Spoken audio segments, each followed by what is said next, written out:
Shalom saudara yang dikasih oleh Tuhan. Hari ini saya mengajak setiap kita untuk membaca dan merenungkan firman Tuhan yang terambil dari Mazmur pasal yang ke-14. Dan biarlah melalui perenungan dan pembacaan firman Tuhan ini, kita semakin dikuatkan menjalani kehidupan, semakin bertumbuh di dalam Tuhan, dan semakin mencintai Tuhan. Mazmur pasal yang ke-14. Kebebalan manusia untuk pemimpin biduan dari Mazmur Daud.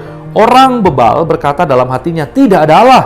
Busuk dan jijik perbuatan mereka, tidak ada yang berbuat baik. Tuhan memandang ke bawah dari sorga kepada anak-anak manusia untuk melihat apakah ada yang berakal budi dan yang mencari Allah. Mereka semua telah menyeleweng, semuanya telah bejat, tidak ada yang berbuat baik seorang pun tidak. Tidak sadarkah semua orang yang melakukan kejahatan, yang memakan habis umatku seperti memakan roti, dan yang tidak berseru kepada Tuhan? Di sanalah mereka ditimpa kekejutan yang besar, sebab Allah menyertai angkatan yang benar. Kamu dapat mengolok-ngolok maksud orang yang tertindas, tetapi Tuhan adalah tempat perlindungannya. Ya, datanglah kiranya dari Sion keselamatan bagi Israel.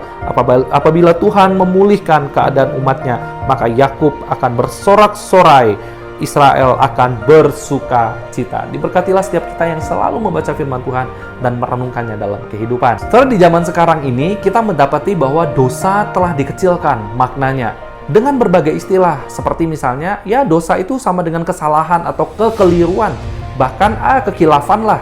Nah, tak jarang kita mendengar ada orang-orang berkata, nggak apa-apalah, cuman kilaf aja, cuman hal kecil kok, tinggal minta ampun sama Tuhan, wes semuanya sudah selesai, bukan?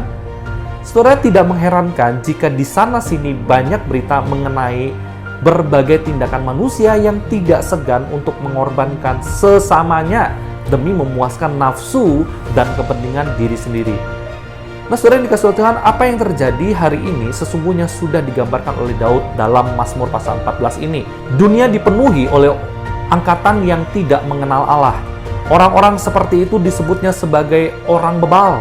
Saudara, istilah orang bebal merujuk kepada orang yang berpikir dan bertindak berdasarkan asumsi yang keliru. Dalam hal ini, saudara, asumsi yang dipegang orang bebal adalah tidak ada Tuhan. Bagi mereka, karena tidak ada Tuhan, maka tidak ada penghakiman, tidak ada aturan, tidak ada penghukuman, dan tidak ada standar tentang apa yang benar dan apa yang salah.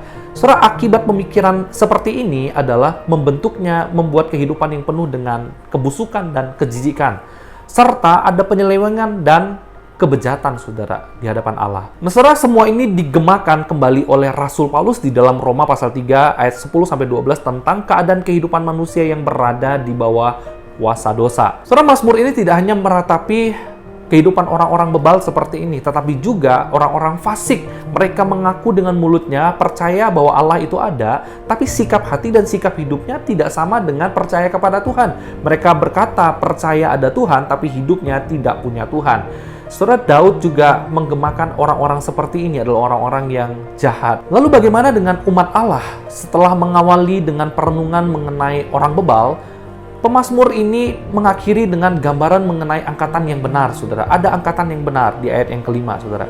Saudara, memang tidak bisa dipungkiri bahwa umat Allah mengalami penindasan dari orang-orang yang tidak mengenal Allah.